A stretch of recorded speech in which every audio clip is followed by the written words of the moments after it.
I'm Captain Kirk. Fascinating. I'm a doctor, not a mechanic. Thank you, love you. Mwah. Most illogical. Aye, sir. Well, that was different. Yep, lousy, but different. Places, please, and here we go.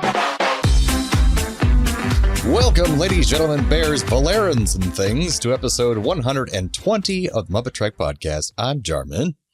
And I'm Steve. And as always, we are here to compare, contrast, and confer about our two favorite franchises. Jarman, remind the fine folks what those are. If you don't remember, that is the Muppets and Star Trek, and we're doing one-to-one reviews of the Muppet Show and Star Trek The Next Generation. And this week we have the Muppet Show with special guest Buddy Rich and Next Generation episode Home Soil. That's right. And Steve, tell us who this Buddy Rich guy is. Well, Buddy Rich is an American drummer, musician. He was a nice Brooklyn boy who performed with many famous jazz acts, but he eventually found his big fame with a group that he led called Buddy Rich's Big Band. And they had like 6 other names too, for whatever reason. And in all of that, he never learned to read music. Wow. Yeah, like a 60-year career, never learned to read music. It's impressive. But what's he up to this week on The Muppet Show? Well, the backstage plot centers around the fact that the power has gone out because Gonzo is trying to air condition something gross. Beauregard tries to fix the power, but he just zaps the crap out of himself. Kermit assures Buddy the lights are going to come back on. Buddy finally, when the lights come back on, grab his sticks and does like a backstage performance where he plays on every surface. Backstage, making a cacophony noise as he finally makes his way to the stage, but the power goes out just as he hits his drum set. They struggle to get the power back on while Buddy is waiting in his dressing room. Beauregard comes in to kind of commiserate that he thinks he's ruined everything, and Buddy sings him "You Mustn't Feel Discouraged" to cheer him up. Bo eventually joins in, and it's actually kind of a depressing song once you start listening to the lyrics. Yeah. Dr. Bunsen Honeydew, meanwhile, backstage has come up with a solution. He's prepared a generator, but it's run by Beaker power, and it's just Beaker on a giant treadmill.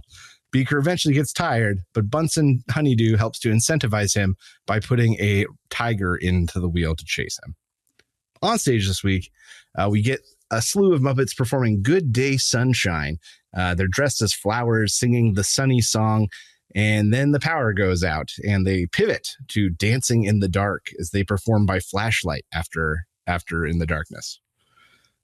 A Muppet newsflash hits the stage, but the anchor can't read the note. Crazy Harry brings him a candle out of kindness, which turns out to be a stick of dynamite, and presumably the anchor dies. Buddy Rich makes his way on stage, drumming on the stage and the lights. He finally makes his way to the drum set and the lights go out. That's all the audience gets to see. We find ourselves in a very dimly lit veterinarian's hospital where most of the jokes this week are either minor jokes or electricity jokes as they presumably work on Beauregard. After this, in the UK version only, so I had to look this up separate on YouTube, comes a musical number, A Transport for Delight, or Of Delight. A gaggle of Muppets ride a double-decker red London bus as they reflect on how it's just the perfect form of transportation to give them all the delightful things in life. Oh, I saw the thumbnail for that, and I was wondering if it was different than the last double-decker bus number, if it was a repeat. But it is a different number. Okay. It might be the same double-decker bus. It looked the same. The Swedish chef hits the stage. He's preparing a light and airy souffle. It's so light and airy that it begins to float away. The chef loses control, shoots it with a bow and arrow, bringing it down in a deflated lump. Kermit introduces a drum battle between, he calls it the drum battle of the century. Animal and Buddy Rich sit to face off. They battle back and forth, upping each other time and time again. Eventually, Buddy kicks it into overdrive and Animal can do nothing but stare in awe as Buddy drums like a madman. Animal makes his final move, throwing one of his drums, which gets stuck on Buddy's head, ending the battle. Kermit thanks Buddy one last time. Buddy is glad that Animal didn't throw a piano. And that is what we call the Muppet Show. So, Jarman, what did you think of this week's episode with Buddy Rich? I actually thought Buddy Rich was a really fun guest star because especially that whole, I think it was pretty iconic, him going through the whole set and playing like the drums on every little piece and different Muppets knocking them in the head. And it kind of is like almost like a nice farewell since our last couple episodes are coming, we get to see the whole set being interacted with, and then him finally getting on stage and the lights go out, which is pretty genius. I thought that was a pretty awesome little number. And yeah, I thought it was cool that the big drum guy, they have wait to the very end of the episode to watch him actually play on the drum set. And it's pretty epic when finally does with the animal. And it's like just this really intense build up to that moment, because they had him sing, they had him talk to people, but then finally he plays the drums and is pretty kick-ass. The fact that he just doesn't read music is even more impressive. I love the song he's saying with Beauregard, even though it's very depressing. And he's not a very good singer, Buddy Rich, but it was a good song for that person. Yeah, he did fine with what it was. He did fine. Yeah, it's a very light, easy song to sing, so it wasn't that bad. And speaking of Beauregard, I love the backstage plot with the power going out, because it kind of interacts with everybody in the whole show, and every sketch it goes throughout the whole thing. I think both you and I like it when the backstage plot kind of intertwines with the stage stuff and it goes through the whole episode. So that was really cool. And yeah, I mean, overall, I think great use of the host, and we got a backstage plot, regular sketches. I don't know. What'd you think? So I agree. This episode has a lot of tenets of the episodes I love. We had some regular sketches. We had good, strong backstage plot that spilled over. Guests, really good interaction. I agree. I thought it was like a really kind of classy choice that he only got on the drum set one time. Yeah.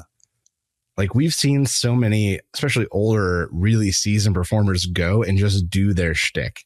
Yeah, he didn't bring the ventriloquist dummy out 4 times. Yeah, and so I very much respect that. That being said, I think where this episode fell short was pacing. And it might just be because the last, I think, 2 or 3 episodes have had this really breakneck pace. That's true. That I really, really dug.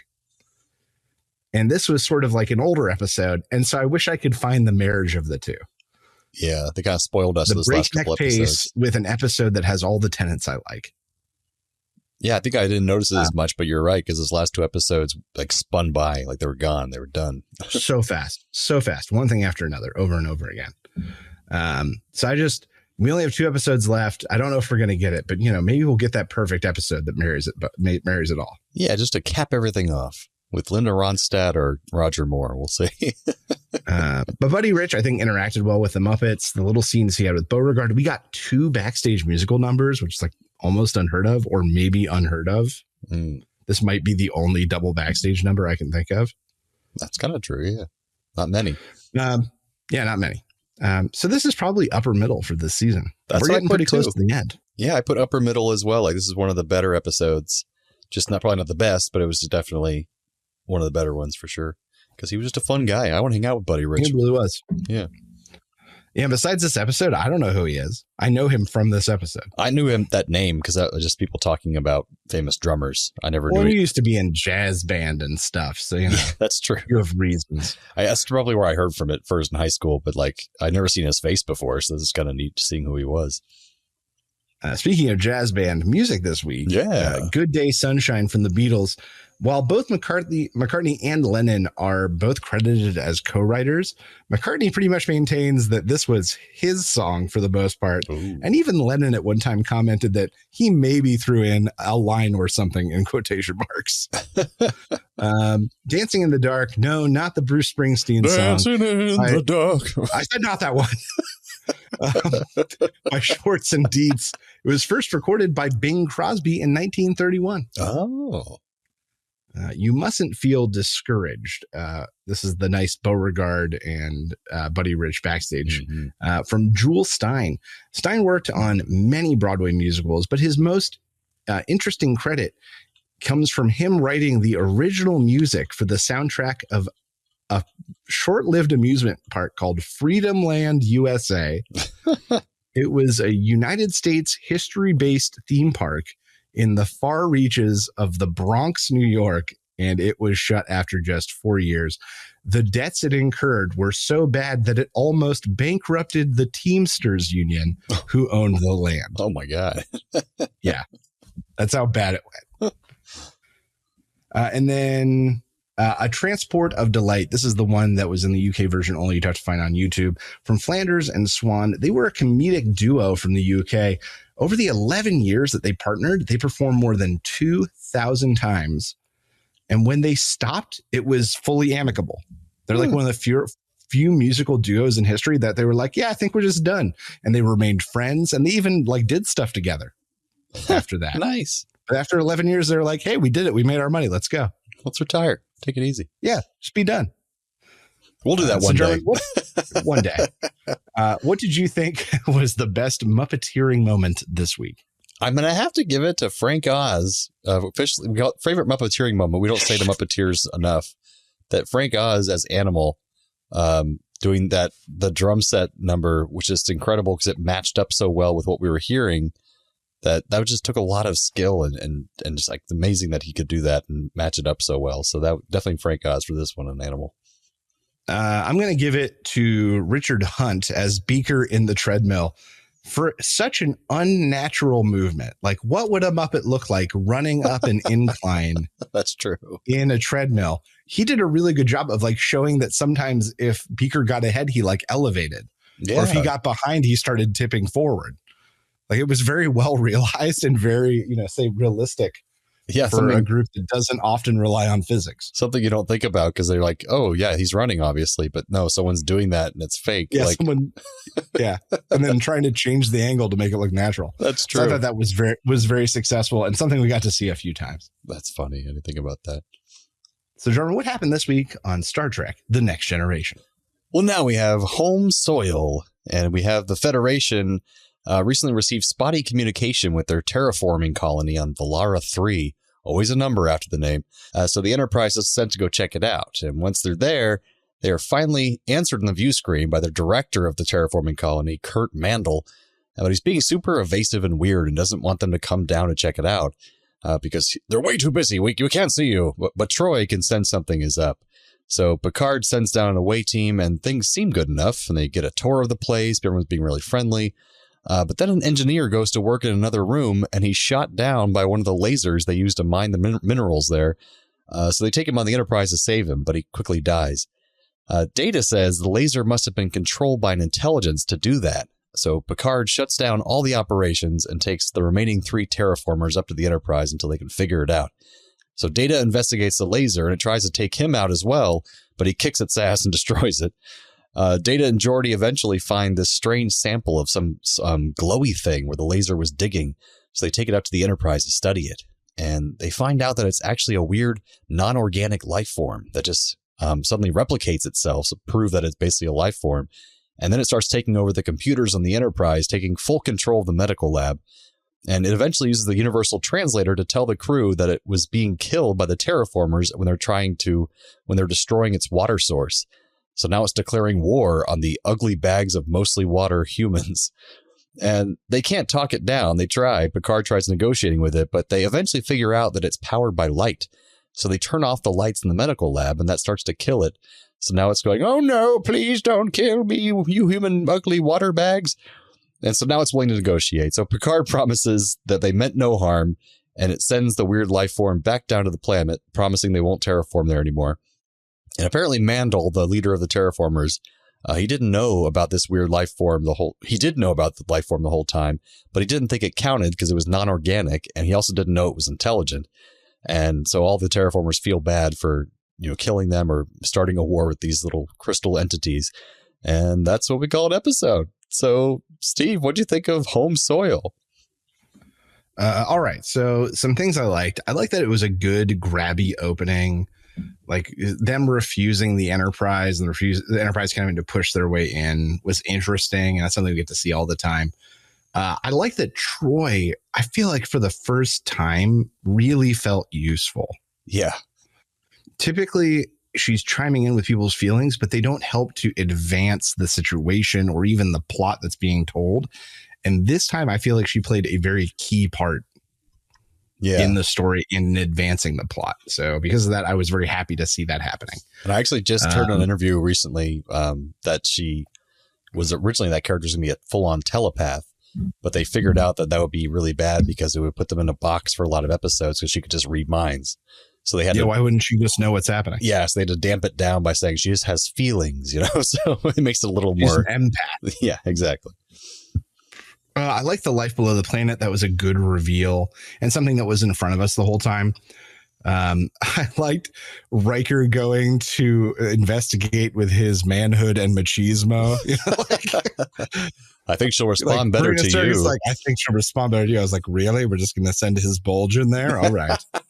There's no beard yet, but bulge. And I liked the majesty of life. That moment where they're like, it's alive. Oh my God, blah, blah, blah.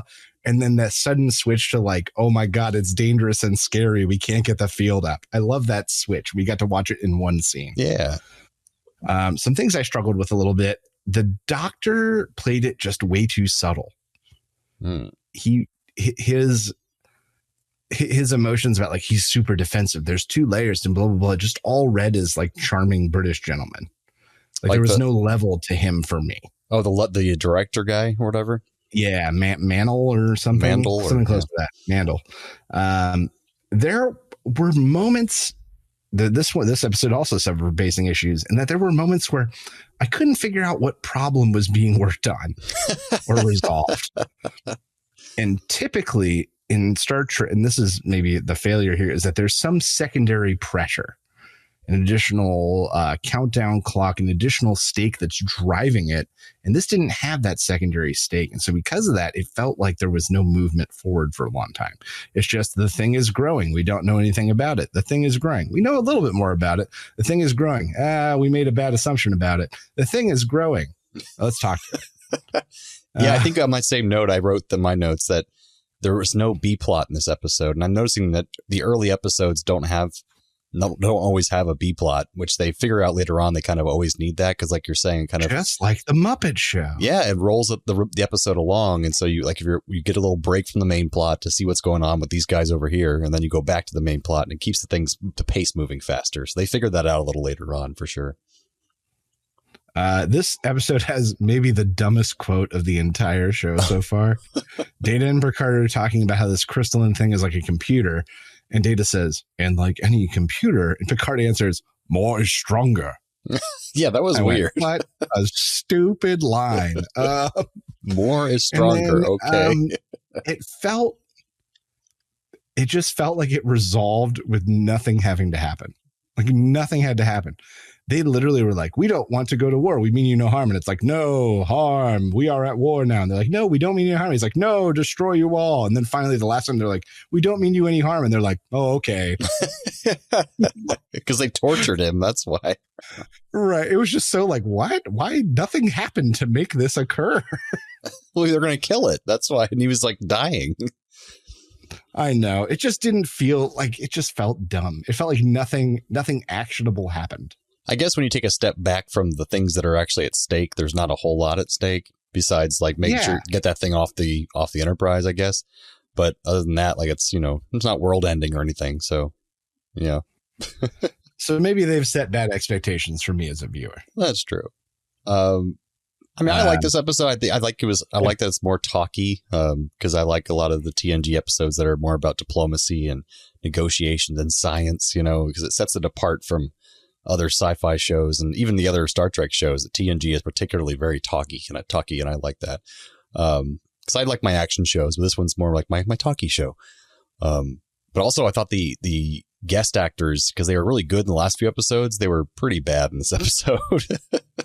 Especially that I can get on board with that. The young terraformer Elizabeth Lindsay, she was like every line she read was like a robot, and it was just like, what the hell? How'd she get hired for this? And the old man, for me, I thought he just was like overperforming, almost like in his scenes, it was like he was in an old Shakespeare play or something. It was really weird. And they didn't mention Devil in the Dark, the Horta episode from the original series, where they did encounter a creature that was non-organic and life. That was a big point of that episode. Pain, that whole thing. And it's like, right. That was a silicon-based life form. Exactly. So it's like, if they missed this opportunity there where they could have brought up that old episode that everyone knows. And like, it's just kind of weird that they kind of just pretended that never happened, unless it was just made classified or something. I don't know. But I also like that there was like a lot of teamwork, and like including Troy, but also like everyone else. Everyone had like little bits to enter in and things they were saying and things they were helping with. It felt very teamworky in this episode too, so I really like that a lot. But I don't know. What was your overall grade for this one then? I'm going to put this one pretty square in the middle. It had more, you're right, it had more participation from more of the cast than usual. Yeah. But once again, it just feels like they don't know what to do with Tasha Yar or Worf. Well, that'll be settled soon. Like the writers just don't know what to do.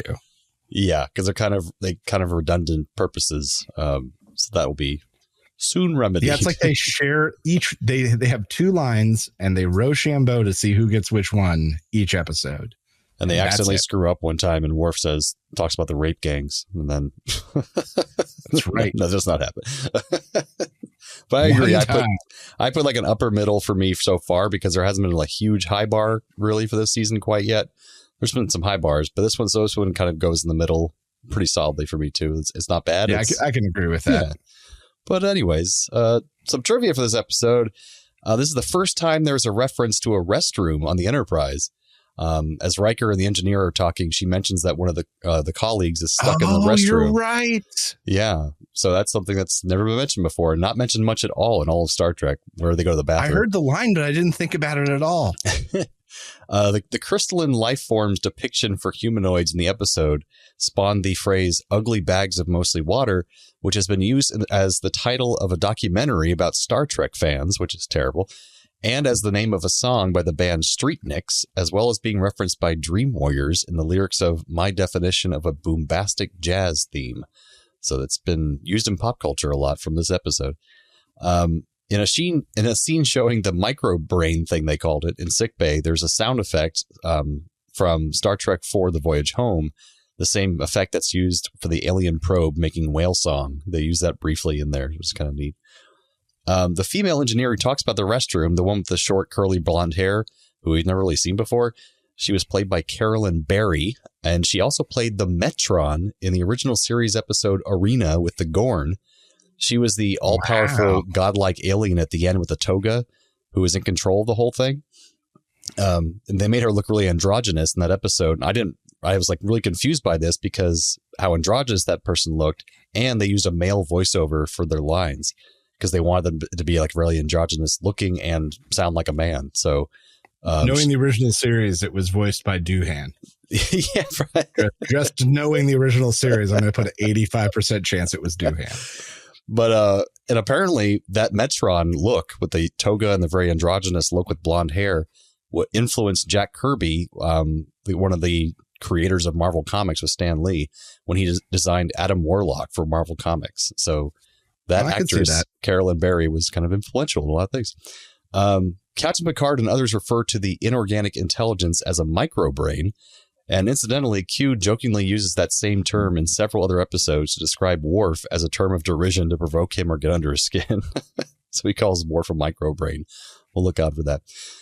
For unknown reasons, all of Elizabeth Lindsay, the young terraformer woman, all of her dialogue was redubbed in post-production, which makes so much sense to me because all her lines sounded really weird and robotic to me. It was like, what is this performance? This is very strange. Critics compared the appearance of inorganic life forms with the Devil in the Dark episode. We mentioned that earlier, but it was a lot of people drew that reference. And also apparently this episode was fraught with production problems and they had to bring in a director the day before. And so he just kind of had to shove it all together really quickly because he had no time and there were script changes last minute. So it was very tough to get on screen, but it made it. So it wasn't terrible. So, Steve, what are our Trek Connection, Muppet Connections this time around? All right. they're so tenuous, it's delicious. Buddy Rich appeared as himself in a single episode of a show called Here's Lucy, starring Lucille Ball. And as we all know, Lucille Ball was instrumental in pushing for the refilming and second pilot of Star Trek, the original series. Without her, there would be no Star Trek. That's very true. Elizabeth Lindsay, the actress that you mentioned, played Louisa Kim. She was in the movie Bulworth with Warren Beatty, who was in Dick Tracy. One of the mobsters was played by Charles Durning, better known as Doc Hopper from the Muppet movie. What a connection. I do have a third. Walter Gotell, who played Dr. Mandel, the pompous British gentleman, was in the James Bond film Moonraker as a character called General Gogol. Mm-hmm. This movie starred Roger Moore, who is the special guest for the very last episode of The Muppet Show. Very nice. Coming up soon. And I have Very one last soon. connection that was inspired by you. You said the Dancing in the Dark number was originally performed by Bing Crosby. Bing Crosby's daughter was in this episode, Tasha Yar. Oh, I forgot that. Yeah, there we go. Which makes sense because it's the same episode. There's so many similar things about these two episodes. Yeah. Both episodes feature a problem being solved with lights either being turned on or turned off. Okay. Both feature power issues, the crystalline computer creature redirecting power around the Enterprise, and then the blackout on the show. That's true. Very similar, but true. Both feature a problem caused by a life form trying to survive. The crystal entities were killing a terraformer because they're destroying their ecosystem, and Gonzo's mildew collection needing air conditioning because the power outage causes the power outage at the Muppet Theater. Exactly the same. Yeah, exactly. Both feature someone being killed by seemingly trusted technology, the scientist getting blasted by the probe laser, and the newsman being blown up by what he thought was a candle. Both have someone trying to talk to someone into feeling better, but failing. Buddy Rich is singing to Beauregard, trying to make him happier, but just makes him more depressed. And Picard first talking to the captured crystal entity thing doesn't work. I also would have taken Riker trying to comfort / persuade that woman with his machismo and bulge. But instead, she just keeps crying. That's right. Oh, God, what's that noise? Transporter malfunction. Transporter malfunction. All right, it's a part of the episode where we transport one character from one episode to the other and vice versa. So what you got for us, Steve? Trek to Muppets this week, I'm going to bring over the crystalline alien thing and replace Animal in the drum battle. I think it would be hilarious to have the camera cutting back and forth as it makes chiming noises, and then Buddy Rich on the other side. And every time it cuts back, it just gets bigger and bigger until it eventually calls him an ugly bag of water. Trek to Muppets, I'd have the crystal entity actually trade places with Beauregard because it would siphon off all the light from the theater, so the episode would basically be the same. Most of Trek, I'm going to bring over the giant generator with Beaker inside of it to replace the crystalline creature growing and growing over time as they try to figure out what the fuck it is. And they find out they can throw a lion in there to make it go away. Muppets of Star Trek, I'd have Buddy Rich come over to take the place of the terraforming director Kurt Mandel. He would be telling Picard, I didn't do anything to the life forms, but then you cut to footage of him a week ago playing on all the life forms like a drum, basically destroying all the crystals. I can see it. Well, that brings us to the end of episode 120 of the MuppeTrek Podcast. Join us next time for The Muppet Show with special guest Linda Ronstadt. And the Next Generation episode, Coming of Age. So from the lovers, the dreamers, and us. Live long and prosper, everyone. Thanks for listening to the MuppeTrek Podcast. Be sure to follow us on social media on Facebook and Twitter. Subscribe to us on Apple Podcasts, YouTube, Spotify, or your favorite podcast platform. This podcast has been brought to you by A Play on Nerds.